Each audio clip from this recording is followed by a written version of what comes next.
जय हिंद दोस्तों, आज हम कंटिन्यू करेंगे अपना टेस्ट। जैसे कि हमने 3 वीडियोस कवर की हैं, उसके अकॉर्डिंग मैंने आज के जो क्वेश्चंस हैं वो फ्रेम किए हैं। इसकी पीडीएफ आपको आज का जो वीडियो है इसमें आपको टेलीग्राम का लिंक मिल जाएगा। आपने टेलीग्राम लिंक पे जाके वहाँ से आप पीडीएफ प्रोवाइड कर सकते हैं, लेकिन उस पीडीएफ में आपको आंसर नहीं मिलेंगे, आंसर इस वीडियो से आपको मिलेंगे। तो मैं डिक्टेट करूँगा, उसके आंसर आप लोग खुद लिखते जाना।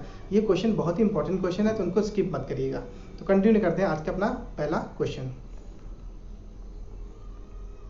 इतिहास का जनक किसे कहा जाता है? तो मैंने आपको समझाया था कि इतिहास का जनक हेरोडोटस को कहा जाता है। इतिहास का जनक हेरोडोटस को कहा जाता है। तो ए का जो आंसर होगा वो Herodotus, H for history, H for Herodotus. फिर ऑप्शन नंबर 2, इतिहास को किसने विज्ञान के बराबर तुलना की थी? तो इतिहास की तुलना विज्ञान के बराबर की थी, उनका नाम था मैडम प्यूरी। तो 2 का आंसर होगा प्यूरी। फिर तीसरा, मानव द्वारा आग की खोज किस काल में की गई थी? मानव द्वारा आग की खोज किस काल में की गई थी? तो मैंने बताया था पुनः पाषाण काल में मानव द्वारा आग की खोज की गई थी। तो इसका आंसर होगा पुनः पाषाण काल। क्वेश्चन नंबर 4 है, मानव ने कब अंत्योष्टि कार्यक्रम प्रारंभ किया था? अंत्योष्टि कार्यक्रम मानव ने कब प्रारंभ किया था? तो मैंने बताया था मध्य पाषाण काल में अंत्योष्टि कार्यक्रम मानव ने स्टार्ट किया था। तो ऑप्शन नंबर 4 का आंसर होगा अंत्योष्टि कार्यक्रम कब? मध्य पाषाण काल में चालू किया था। तो कब चालू किया था? तो मध्य पाषाण काल इसका आंसर होगा। फिर आते हैं अपने पांचवें वाले में मानव द्वारा खोजी गई पहली धातु कौन सी थी? तो क्वेश्चन नंबर 5 का, मानव द्वारा खोजी गई पहली धातु कौन सी थी? तो वो थी तांबा। मानव ने पहली बार तांबे का प्रयोग किया था। फिर आते हैं आपके क्वेश्चन नंबर 6, मेहरगढ़ में खेती कितने वर्ष पहले की गई थी? तो मैंने आपको बताया था 7000 ईसा पूर्व पहले मेहरगढ़ में खेती की थी। मेहरगढ़ आपका पाकिस्तान में है, और मेहरगढ़ किन 2 पहाड़ियों के बीच में है? तो किरधर और सुलेमान की पहाड़ियों के बीच में है। फिर आता है आपका क्वेश्चन नंबर 7, लेहरा देव में खेती कितने वर्ष पहले की गई थी? तो मैंने ये भी बताया था कि लेहरा देव की जो खेती की बात आएगी वो 8000 ईसा पूर्व पहले आएगी। तो अब सुनो, अगर जब आपसे क्वेश्चन पूछा जाए कि न्यूनतम जानकारी के अकॉर्डिंग कि जो सबसे पुरानी खेती है वो कहाँ की गई थी? तो लेहरा देव में की गई थी, ठीक है। और जब न्यूनतम कुछ ना लिखा तो आपका मेहरगढ़ रहेगा। तो क्वेश्चन नंबर 6 का, मेहरगढ़ में खेती कितने वर्ष पहले की गई थी? तो 7000 ईसा पूर्व पहले की गई थी। और लेहरा देव में खेती कितने वर्ष पहले की गई थी? तो वो 8000 ईसा पूर्व पहले की गई थी। अब क्वेश्चन नंबर 8वां है, मेगालिथ का संबंध किस काल से? तो मेगालिथ का जो संबंध है वो आपका है नवपाषाण काल से आपका जो मेगालिथ है, मेगालिथ से संबंध है, याद रखना। तो मेगालिथ का संबंध नवपाषाण काल से है। फिर आता है आपका क्वेश्चन नंबर 9। क्वेश्चन नंबर कहता है, गैरिक मृतभांड किस काल में देखे गए थे? जो गैरिक मृतभांड थे वो किस काल में देखे गए थे? वो ताम्र पाषाण काल में देखे गए थे। ताम्र पाषाण काल में गैरिक मृतभांड देखे गए थे। गैरिक मृतभांड क्या होता है? ब्रह्म बताते हैं, मिट्टी के जो बर्तन होते हैं उनको बोलते हैं, ठीक है। तो गैरिक मृतभांड कब देखे गए थे? वो आपके देखे गए थे ताम्र पाषाण काल में देखे गए। फिर क्वेश्चन नंबर 10 आता है, इतिहास का वह काल जिसमें लिखित सूत्र है किंतु पढ़ा नहीं जा सका। इतिहास का वह काल जिसमें लिखित सूत्र है किंतु पढ़ा नहीं जा सका, वो कौन सा था? वो था आपका क्या था? आदि ऐतिहासिक में कौन सी सभ्यता आती थी? सिंधु घाटी सभ्यता की बात की गई थी। तो इसका आंसर होगा आदि ऐतिहासिक। अगर पूछ ले इसके अंदर कौन सी सभ्यता थी, तो सिंधु घाटी की सभ्यता थी। तो इसका आंसर लिखोगे आदि ऐतिहासिक। फिर क्वेश्चन नंबर 11 आता है, लोहा युग किस काल को कहते हैं? तो लोहा युग जो कहते हैं वो ऐतिहासिक काल को कहते हैं। ऐतिहासिक काल में इंसान हर एक चीज़ के बारे में जान गया था, तो इसलिए वो लोहा युग कहा जाता है।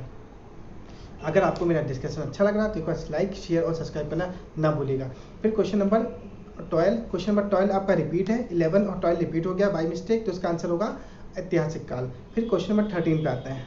क्वेश्चन नंबर 13 हमारी चर्चा करता है, कांस्य युग में कौन सी सभ्यता आती है? कांस्य युग में कौन सी सभ्यता आती है? तो हमने बताया था आदि ऐतिहासिक आपकी कांस्य युग में आती है। तो इसका ऑप्शन नंबर 13 का आंसर होगा आदि ऐतिहासिक। फिर क्वेश्चन नंबर 14, मानव द्वारा प्रथम धातु का प्रयोग में लाया गया था। कौन सी धातु मानव द्वारा सबसे पहली बार लाई गई थी? तो वो था तांबा मानव ने सबसे पहली बार इस्तेमाल किया था। फिर आपका क्वेश्चन नंबर 15 आता है। क्वेश्चन 15 आता है। क्वेश्चन 15 कहता है, भारत में कृषि के सबसे प्राचीनतम साक्ष्य जो अभी की खोज हुई थी। अब मैंने बताया जो सबसे अभी जो लेटेस्ट खोज हुई है उसके अकॉर्डिंग सबसे पुरानी खेती कहाँ की गई थी, ठीक है। तो इसकी बात कहाँ से आपको मिली? लेहरा देव से मिली है। अब आते हैं अपने क्वेश्चन नंबर 16 पे। तो क्वेश्चन नंबर 16 है, भारतीय उप महाद्वीप में कृषि की प्राचीनतम साक्ष्य प्राप्त हुए हैं। अभी ये भी बात अभी जस्ट पहले भी डिस्कस किया, तो वो हमको प्राप्त हुए हैं लेवरा देव से प्राप्त हुए हैं, लेवरा देव से प्राप्त हुए हैं।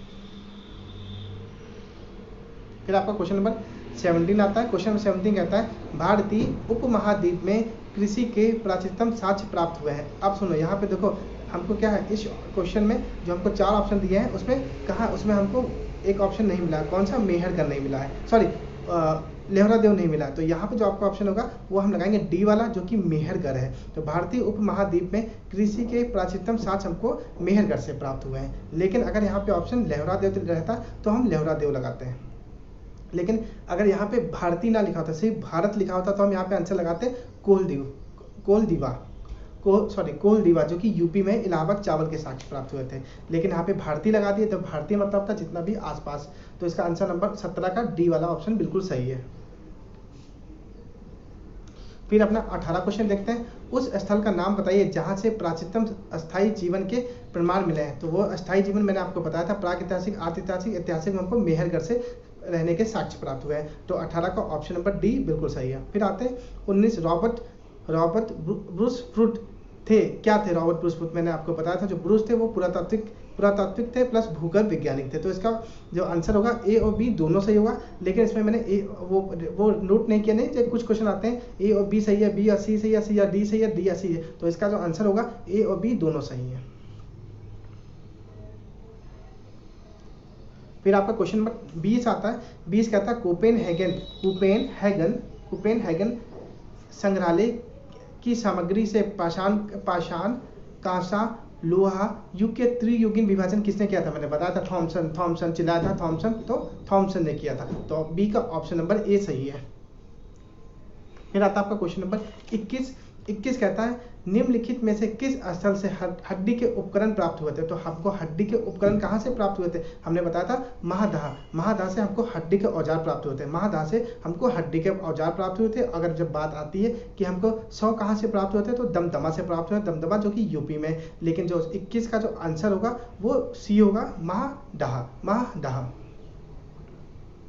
फिर 22, हड्डी से निर्मित आभूषण भारत में मध्य पाषाण काल के संदर्भ से हमको कहाँ से प्राप्त हुआ था? जो अब मैंने बताया आभूषण की बात की गई है, मतलब औजारों की बात की गई। तो हमने बताया भी जस्ट इससे पहले बताया महादाह से प्राप्त हुए थे, आभूषण हमको महादाह से प्राप्त हुए। तो 22 का आंसर नंबर बी सही होगा।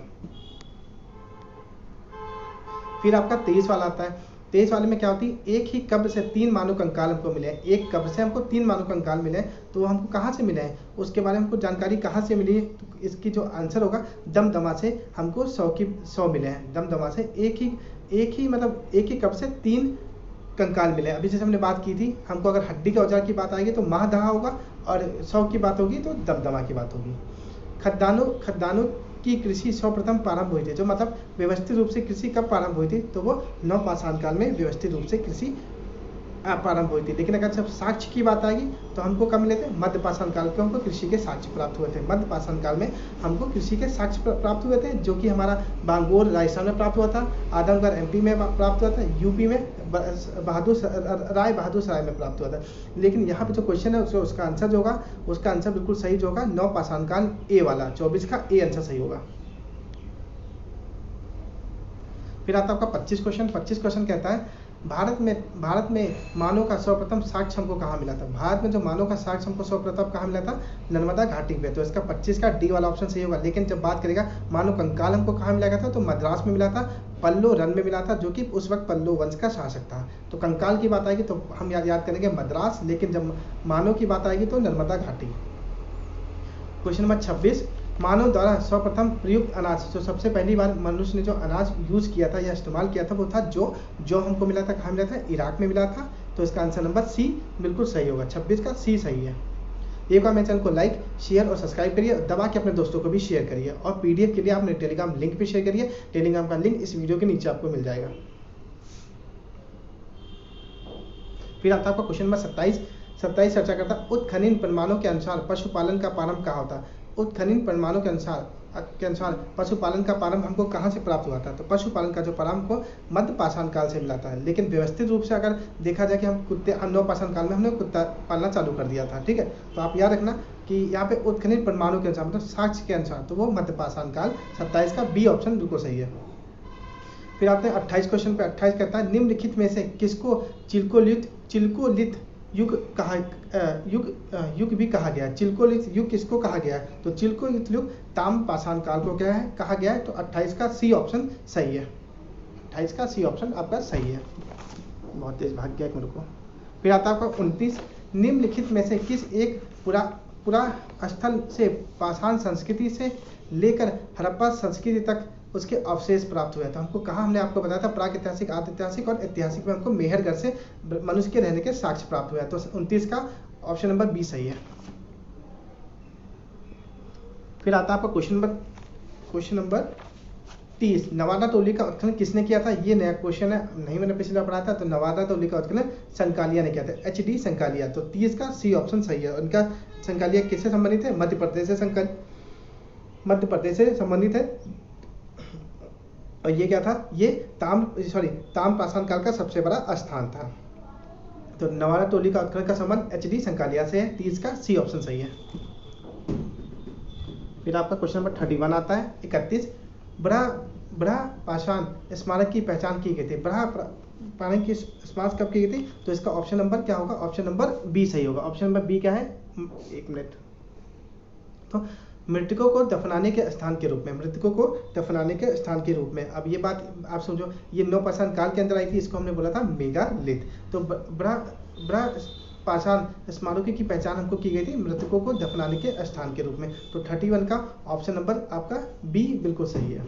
फिर आते हैं आपके क्वेश्चन नंबर 32, भीमबेटका किसके लिए प्रसिद्ध है? भीमबेटका किसके लिए प्रसिद्ध है? तो मैंने आपको बताया था भीमबेटका पड़ता है मध्य प्रदेश में।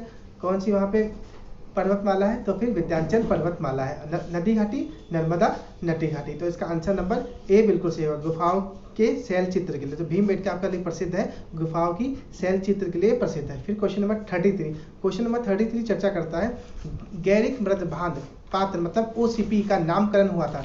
नामकरण कहाँ हुआ था? तो मैंने आपको बताया था हस्तिनापुर में हमको मिला था। हस्तिनापुर कहाँ पड़ता है? हरियाणा में पड़ता है। तो गैरिक मृदभांड OCP का नामकरण हस्तिनापुर में हमको प्राप्त हुए थे, जो कि हरियाणा में। फिर क्वेश्चन नंबर 34 आता है। क्वेश्चन नंबर 34, ताम्र से काल में महाराष्ट्र के लोग मृतकों को घर के फर्श के नीचे किस तरह रखकर दफनाते थे? मतलब कहने के मतलब यह है, जब ताम्र पाषाण काल का समय था, जो महाराष्ट्र के लोग थे उस समय जब लोग इंसान मर जाता था तो उसको किस दिशा में रख के उसको दफनाते थे? मतलब किस दिशा में उसको रख के दफनाया जाता था? तो इसका जो राइट आंसर होगा वो इसका राइट आंसर होगा उत्तर से दक्षिण की ओर। उत्तर मतलब नॉर्थ से साउथ की तरफ। उनका सर रहता था उत्तर और उनके पैर रहते थे दक्षिण की ओर। तो 34 का ऑप्शन नंबर ए बिल्कुल सही होगा। फिर आते हैं अपने क्वेश्चन नंबर 35। क्वेश्चन नंबर 35 चर्चा करता है कि निम्नलिखित में से किस स्थान से मानव कंकाल के साथ कुत्ते का कंकाल भी समाधान से प्राप्त हुआ है? कहने का मतलब यह है कि वह कौन सी जगह है जहाँ पे इंसान को भी दफनाया जाता है, लेकिन इंसान के शव के साथ कुत्ते को भी दफनाया जाता है। तो वो बुर्ज होम है। बुर्ज होम कहाँ पड़ता है? कश्मीर में, गर्द आवास के लिए फेमस है। तो ऑप्शन 35 का ऑप्शन नंबर बी आपका बिल्कुल सही है। फिर बढ़ते हैं अगले क्वेश्चन। क्वेश्चन नंबर 36 कहता है गर्द आवास के साक्ष्य हमने बताया। गर्द आवास के साक्ष्य हमको कहाँ से मिलते हैं? बुर्ज होम आपका पड़ता है कश्मीर में। ये आज का आप लोगों का लास्ट क्वेश्चन था। अगर आप लोगों को मेरा डिस्कशन अच्छा लगा तो प्लीज़ मेरे चैनल को लाइक, शेयर और सब्सक्राइब करना ना भूलिएगा। और ये इन्फॉर्मेशन अपने दोस्तों को भी शेयर करिए। और इसका पीडीएफ आपको इस वीडियो के डिस्क्रिप्शन बॉक्स में टेलीग्राम का लिंक मिलेगा। टेलीग्राम लिंक पे जाके आप वहाँ से पीडीएफ प्राप्त कर सकते हैं। जय हिंद।